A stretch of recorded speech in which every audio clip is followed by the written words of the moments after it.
What is going on, everybody? Welcome back to my channel, and today I'm going to be talking about why I will not be buying the Sony zv-e10. So if you've been keeping up on Sony's new camera lineup, they introduced a new Sony camera, a new APS-C camera. It is known as the Sony zv-e10, as you can see on the screen. It's basically a step up from the Sony zv-1, so it kind of places it in between this and say like the a6400 and the a6600, and I don't know why they made this.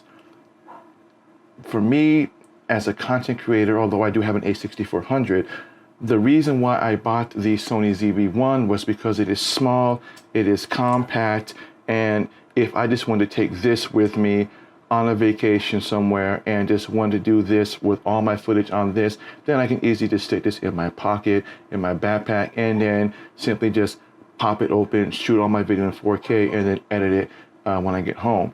Now, with the zv-e10, it's kind of, it's not really compact anymore.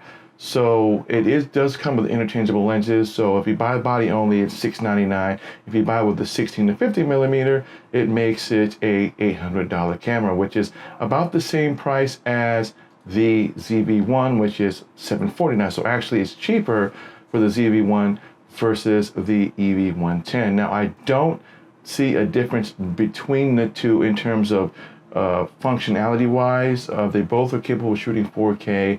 They're both capable of doing slow motion up to, I think, 120. They might be able to do 240, I'm not sure, although I've never done it on my zv-1. Aside from the crop sensor being a little bit bigger on the EV-110, that's the only other thing I can think of that's different.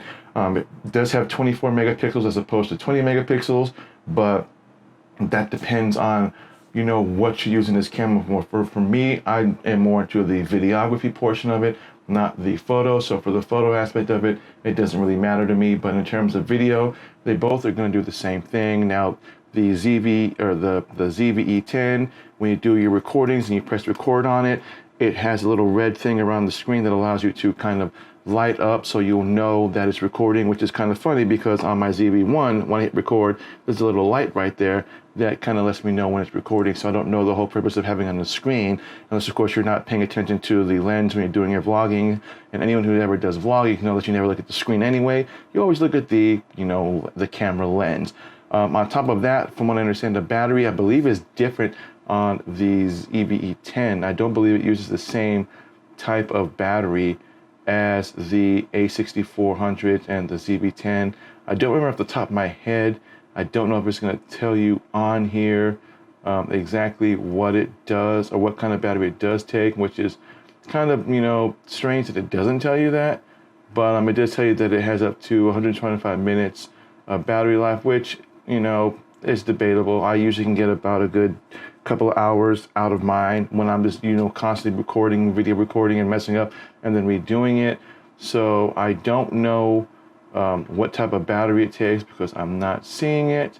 But aside from that, now it does have, what I understand, it does have the ability to have a headphone jack placement on it. So on my zv-1, as you can see in the corner here, now there are three connections right there. One's going to be for micro USB, one's an HDMI, and one's just for a simple, you know, kind of shotgun plug-in. Now on the zv-e10, they actually integrated a headphone jack into it, which honestly I'm not really sure why, because I don't really see someone needing to use that on this. It's a pretty inexpensive camera to do that with anyway.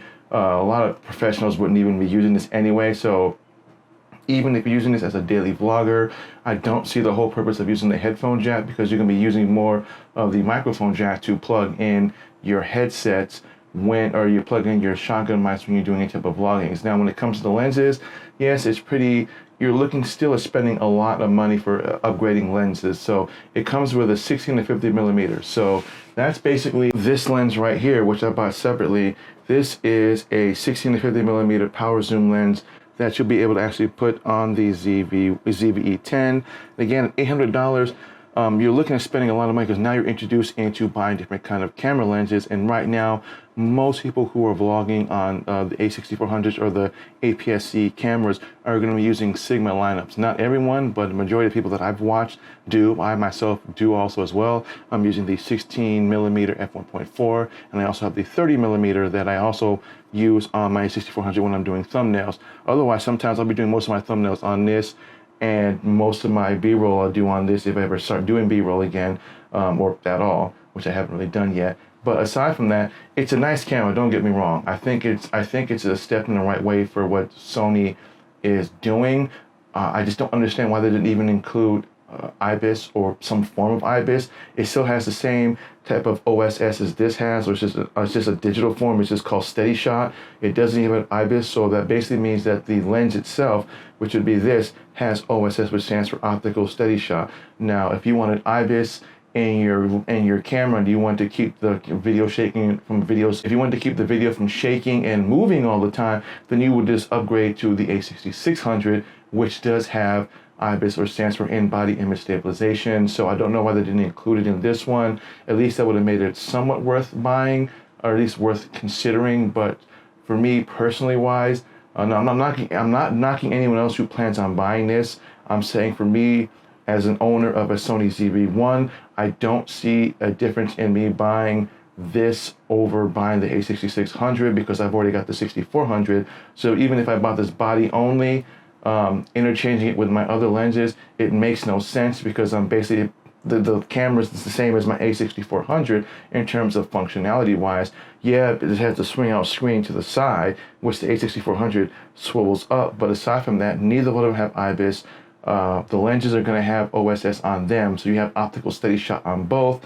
So, and again, I paired my camera with Sigma lenses anyway, so it doesn't make sense for me to have two cameras that do the same thing and I'm not gaining anything out of it. So that's just me personally on that. So I just want to put this video out there because I know a lot of people are talking about this zv-e10, and I honestly thought they were going to come out with a newer APS-C lineup of cameras, at least came out with something a little bit more higher end than A6600. That way, when that becomes available, maybe the A6600 will go down in price. Right now, it's about $13.99, but I'm looking at buying a body only because I'm going to be pairing it with my Sigma 16mm, and then I'll be using the 16mm f2.8 on the A6400. But I digress. That's pretty much it. So again, I want to thank everybody for watching this video. If you're new to my channel, don't forget to smash that subscribe button, hit the bell notification. That way you don't miss content when I drop it. And if you want to take a look at my review on the Sony zv-e10, I'll drop a link down below if you want to take a look at that. And again, I want to thank everybody for watching. And my name is Black Apino the Apple Guy, and I will see you guys in the next video. Take care.